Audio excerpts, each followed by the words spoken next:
All right, I'm at the Boat Rat here on February 28th, 2021. Doing this Juan Savin Kid by the Side of the Road video book. It's actually an audio book that's being read by Marsden. This will be chapter 4. And I'm just gonna play it here and enjoy the sunset here on the Douglas Family Preserve in Santa Barbara, overlooking the ocean. Sun's right over there, but it'd be too bright. When it starts to set, I'll let you guys enjoy the sunset with me. In the meantime, I'll get Hawk reading Kid by the Side of the Road, chapter 4 by Juan Savin. It was like a silvery thread in my mind, and I should tell you that this image of our country today, which was emblazoned in my memory during just a few short moments, didn't come to me easily. But I want to give you the background on a late-night event that gripped me and hasn't let go. It was before COVID-19 when I was traveling east and south off the coast of Iran towards my next stop near India, having just left by boat from a long day of meetings. He's leaving his boat. Though those talks were enjoyable, I had an exhausting day, so I had gone to sleep in the vessel that was taking me to India. I was soundly out. Normally, I am not prone to memorable dreams. For my entire life, I can count on one hand those that have had an impact on me. But this one was so vividly jarring. Afterward, I immediately felt like I needed to phone a friend, even though it was the middle of the night. I wanted to be able to play it back and try to understand, because what I'm going to tell you was so stunning and shocking to me. In my sleep, I suddenly saw myself standing in the middle of an older church that was tall, long, and narrow. I remember thinking at the time that it was a Protestant-style church with wooden pews to either side of me, as I stood in the aisle about 3/4 of the way back. In the sanctuary area in the front of the church, I saw what seemed to be a pastor at a podium, but he wasn't dressed in the usual robe. Instead, he wore more of a suit, as he stood centered at the top of some steps with an altar behind him. As I glanced around to gather the situation, I noticed painted glass windows in front and off to the left. Coming through them was what appeared to be afternoon light with just a shade of shadow. After a moment, I noticed people scattered somewhat evenly throughout the church. None were sitting together. In my recollection, it seems like something more than a dozen parishioners, but nothing like a few hundred that the church probably held. As I looked around, a sound caught my attention and came from behind me. I realized I had just heard the last note from a song. So I looked over my left shoulder to see a chair, or choir, loft behind and above me. In it, the choir was made up of both black and white singers, who were all wearing black robes with silver and blue collars. I noticed what looked like a bright red blood on the sleeves of a few, and the hint of shaved, ghoulish teeth on those singers. There was at least one person who looked like they had blood on the side of their face, like he had cut on it, or like he had a cut on his lip. The group obviously didn't seem like a normal church choir. There was a certain tension that gave me an uncomfortable feeling. So I started to turn away, but something also in the loft caused me to look over my other shoulder toward the right side of that loft, beside the choir that was mostly to the left side, but taking up 2/3 of the loft. A portion of the right side appeared to have an organ. I could see exceptionally long, slightly sagging ropes hanging down from the middle of that tall ceiling at the center of the church. The ropes were like those you'd see with a trapeze swing at a circus, where there is a wooden board that the person swinging would sit or stand on. There was a hand holding one rope of the swing, and it was on the arm of a man in a suit with his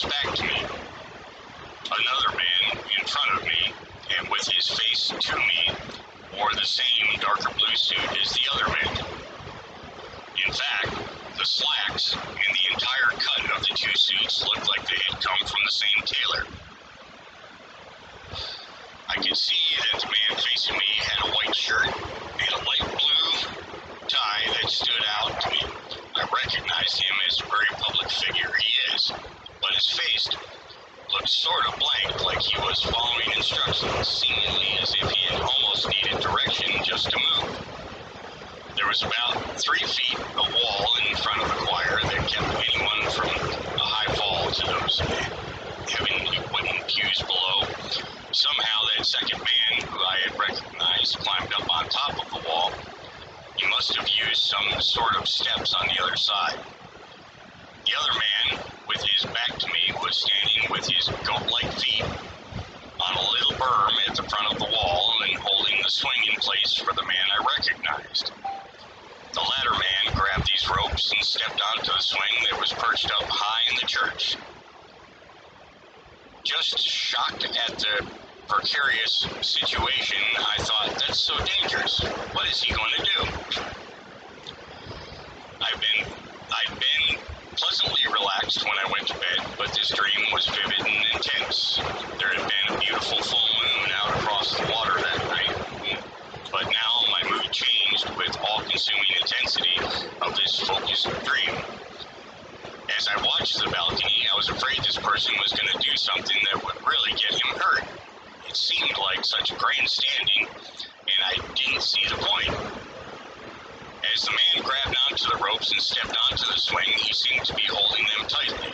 I could tell he was fearful, but also almost robotic in his facial expression, with nearly black eyes looking straight forward in a fixed stare as though numb or possibly drugged. The man holding the swing for the other seemed to need to jostle it to get his attention, sort of spurring him on. The two men locked eyes for only a moment. Even though the swing holder had his back to me, there appeared to be some sort of an agreement as the man on the swing gripped the ropes tighter. Right then, the suited man let go of the swing, and the other man who was standing on it started swinging down towards my right shoulder. He quickly got to my level where I thought he was going to hit the pews. Luckily, he stayed within the wide center aisle as he passed, skimming the floor before the swing started its arc back up toward the left side of the stage onto or altar platform area. As the man on his swing got there, I heard a gasp going through the now standing people who appeared to perceive that his surprise grandstanding event was cause for excitement, like they were watching a circus performer dropping in. I had a feeling that the agreed intent was for him to step off the swing and onto the sanctuary area at the top of the steps. It was like the man standing at the podium was ready to shake his hand as soon as he miraculously arrived. But the swing had too much momentum. I remember thinking of the basic physics. Would that start high up at the back of the church like a pendulum swinging in a clock? He was going to arc much higher on the upswing than he had apparently anticipated. The top of the follow-through would nearly match the height he took off from in the back, which of course he did. He hadn't gotten off at the altar area, most likely because it would have been a frightening leap. He would have had to throw himself from the swing and then try stopping quickly before his momentum slammed him into the top left side of the altar area near the large and painted lead glass window.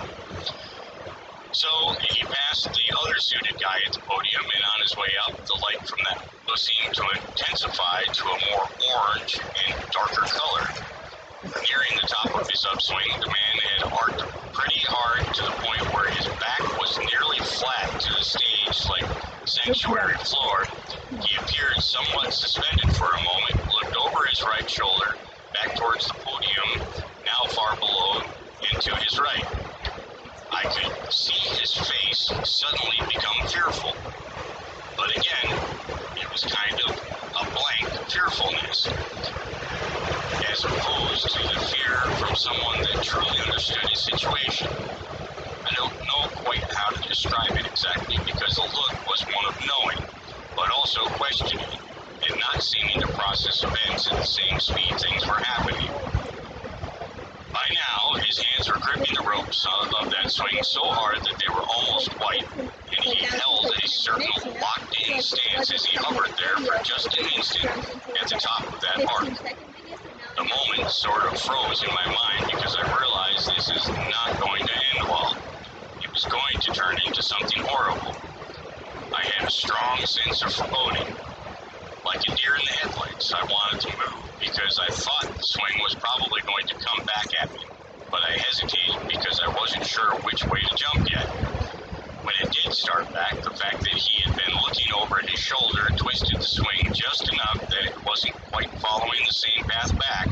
It had an altered motion, like it was cutting a barely noticed figure 8 in the air, but I could tell it wasn't the exact reverse trajectory. As it came back and swept past the podium, it shot down the middle of the aisle and got very near to the ground again. At that point, I remember thinking the best he could hope for is to jump off where he's at, though he would probably still get hurt badly and maybe even slam the swing's board into somebody. But in his seemingly slow to comprehend mental state, he didn't take that opportunity. The swing kept coming back and started up with him, still looking back over his shoulder, trying to see where he was at, while also bending his knees a bit, probably bracing for impact. As he passed along the aisle toward me, I started arcing back. As he passed along the aisle toward me and started arcing back up between the pews, he missed them all except the last one in that midsection, which he struck hard in a startling crash. For some reason, in that adrenaline-spiked instant, I momentarily locked eyes with a woman standing near where he hit. I recognized her, too, as a public figure with her dark hair and brown skin. The idea was that she was Indian flashed through my mind, like she might be from near the place I was headed, Sri Lanka, which is off the southern coast of India. She was standing very near the center of the pew that had just caught the man's swing. When his board hit about a half dozen pews in front of me and to the right of the aisle, the man couldn't hold on and there was nothing I could do but watch. He catapulted off of the swing and into the air, flipping completely upside down as he flew towards me, and abruptly stopped when the side of his head, just above his left eye, slammed hard into the top corner of the pew. It was an awful sound that really bothered me, and a gasp went out all through the crowd, including from the choir loft above. Having hit it with his head down and faced towards me at the time, it was vivid and shocking image. On impact, he crumpled and flipped again as the collision ricocheted him into the middle of the aisle, landing at my feet. He was looking sideways and up at me, but his eyes showed that what was probably his last instance of consciousness. Above the eye, his skull was cracked horribly open, and part of it was laying in the aisle on the ground behind him. The gruesomeness shocked me severely. Seeing the Indian woman suddenly leap forward like she wanted to grab that piece of the skull to maybe somehow try fixing him or something, I don't know. But an instant later, the swing's heavy board that had chaotically flown upwards after the man was thrown off arrived back down and clipped the side of her face, right at the edge of her mouth. She screamed, and a rush of adrenalized fear went through me and the entire church. I could see her teeth were a bit bloodied on that side. It was gripping. Now, feeling like the light in the room had darkened, I looked away from her, glancing forward and up to the windows at the front of the church. The color outside had changed again, darkening significantly like it was growing smoky, which it probably was because boiling red and bright orange flickers pierced the haze. I had no doubt a great fire was eating up the outside of that church as the painted glass turned black. In that instance, one more time I looked down at the pool of blood around the man's broken head, and the horror of that scene was so disturbing it caused me to wake there in bed and suddenly sit straight up. My jolt was like someone who who's had a horrible start during a tense slasher movie. At that point, I could not stay in that very comfortable place I had been sleeping. There at the end of that unforgettable dream, not only did I need to get up because of the frantic feeling, but it was also because the sweat-soaked bed felt like someone had thrown a bucket of water on me. I climbed out of the bed and stood beside it, trying to grasp what had just happened. I walked over to the window and saw what I hadn't expected. The same calm night from earlier, including that full moon still out across the water. While standing there drenched in sweat, I spent the next few moments staring out and contemplating my experience. But it had been so vivid and intense, it took those moments to solidify in my mind that this had actually been a dream. I had to walk around for a minute to bring the adrenaline level down, after which I was calm enough to go over to the sink and get some cold water from an ice bucket. In fact, the bucket had some wine in it, so I first chilled my forehead with the bottle and then cracked the top open to have some. I don't normally drink much alcohol. I'm mostly a teetotaler, but I was dehydrated, wanted some cold liquid, and needed something to calm my nerves. Of course, when I regained some composure, each moment of the dream started pouring back into my mind, almost frame by frame. It had been so real that my playback of it clearly recalled exactly what had happened. And I even felt the emotions again. As I mentioned, even though it was middle of the night for me, at that point I texted and contacted a friend back in the States where it was afternoon. Over the phone, I was able to rehash and analyze the dream. While sitting on the rear deck of the boat, as a result of much contemplation, I came to the realization that it fit this moment in history, which we are coming into right now. You may have a different interpretation or understanding, as did many I've shared it with, but to me, that church was a captured operation. God wasn't there. It had all the trappings of a religious location, but had been taken over by others. Godliness is what they were about. They weren't worshiping God, our Father in heaven. And the man in the choir loft, with his back to me, the one who was sort of hiding his face from me, was the angel of death and destruction. He was pushing the other man into his grandstanding event. At some point, I remember that his hand protruded from that suit sleeve, had an almost claw-like look. Combining that image with his feet appearing hooked made me realize that the thing was the Baphomet, the evil goat man deity in occult worship. The whole experience was extremely dramatic.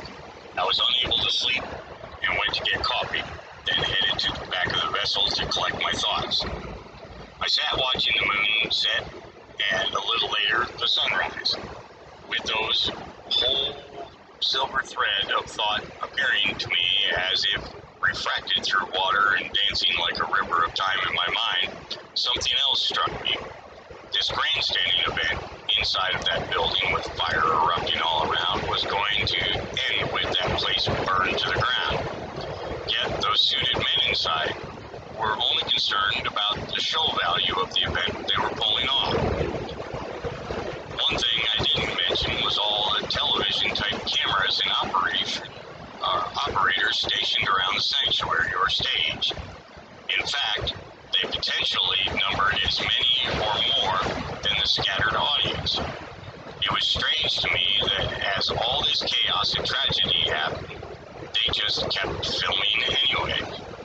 At no point did anyone try stopping that reckless stunt or attempting to help the man on the swing. They were just being sure to film it all. Maybe the camera people didn't care, and I don't think the audience realized that they were watching, or what they were watching, was going to become a tragedy. I also came to the conclusion that what was inside that church could not be fixed. The entire building and everyone in it would soon be burnt to the ground, and no one was going to stop it. God wasn't there anyway. Instead, it was someone else or some other entity controlling that place. And now our opportunity was only to salvage the broader community around it, keeping more structures from being destroyed by the spreading fires. We would not be able to rebuild on that exact spot. Something wrong and twisted occupied that space, something evil. It would forever be an unredeemable, burnt-down ruin, left as some kind of a monument to what had transpired. Just as our statues and monuments today are not always to praise someone or to point out only positive events in our history, sometimes they are meant to stand as a spectacle that warns against repeated mistakes. The people who originally constructed and occupied that building were probably sincere and honest, God-fearing folks. But now that specific site was not the right place anymore. The way forward would not be to rebuild some past system or structures that aren't right for our time today.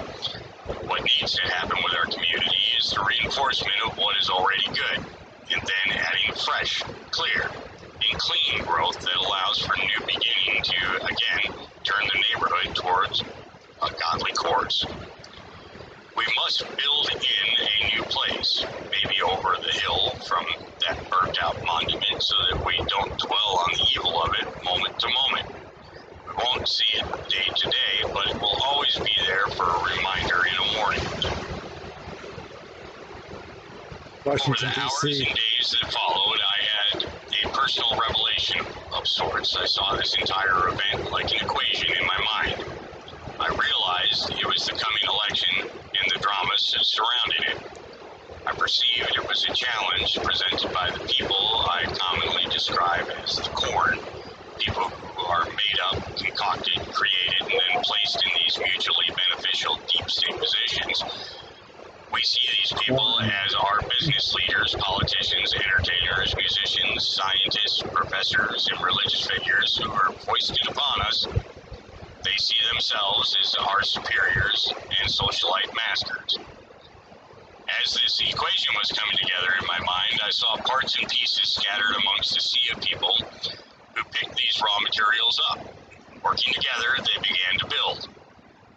The items each person brought became tools in their hands for some, but for others became parts for structures or machinery, and in some cases even art. They came forward and gathered above these corn rows atop that great platform. Emblazoned across the front of that platform, I could see the word MAGA, glowing brightly like neon. The people on the platform were those who would make America great again. Workers, inventors, builders, parents raising children, and teachers. All of these with scriptures in hand, which were for each of them a word or directive from God.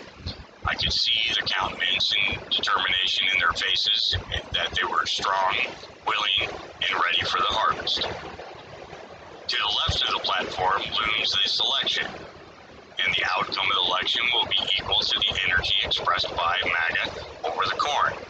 But the amount of corn and its vastness by rows is so deep and wide that the strength of MAGA can't only be squared like their two-dimensional flatland of surreality and propaganda. It must be real to match the world we actually live in. It must be cubed, adding height and making it three-dimensional, as contrasting as our real world is against their two-dimensional cinematic illusions. Therefore, election 2020 will equal MAGA to the third power over corn. E equals MC squared. Looking out beyond the 2020 election cycle, 2022 will be even more critical. The angst among those dispossessed by power will likely cause them to lash out violently. The strength of the MAGA must continuously mature and increase. Therefore, that time, the equation must also change to election equals MAGA to the fourth power over corn. It's worth noting that the Bible's number of foundation is 4. E equals mega, C 4. While we certainly will be working with people and their governments around the world during President Trump's second term, please, God, these next 4 years are primarily about cleansing and regaining control of our own house. Most of our time will be spent setting our various affairs in order. In many cases, I'm sure it will require industrial strength products. Beyond that is 2024, but we'll have 2 great concerns. Here at home will there be leaders to choose amongst that are capable of grasping and carrying the baton forward when this president steps aside? And just as important, how will we, the people, take our victories at home and share them with our brethren around the globe? In the end, that too is vital because the equation is far more extensive at 2024 and must be expanded to encompass the people of the world, not just America. The equation at that time should be updated to mega as we work together to make Earth great again. Make Earth great again. Will be an era where the children of Adam come together, retaking and enjoying our God-given inheritance and blessings. The magnitude of the endeavors we will be engaged in at that time will be such that the mega must be multiplied beyond the third and even the fourth power. Children throughout the biblical narrative is often associated with the number 5. In this instance, there is an extra special, divinely appropriate aspect to the use of 5 here.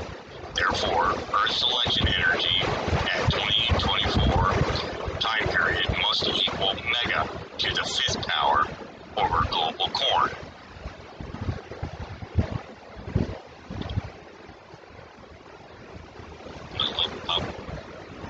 I think that's it, folks. If you got the ending, mega to the 5th power over global corn.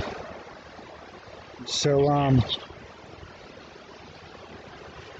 yeah, that's the end of Kid by the Side of the Road with Juan Savin. Looks like the sun done set in Santa Barbara. Got a new day coming tomorrow. You can watch the entire Kid by the Side of the Road video book at boatratmat.com or at QAnonProfit.org. And we'll leave it at that. You guys have a good evening or day or night or whatever it is where you're at. Take care.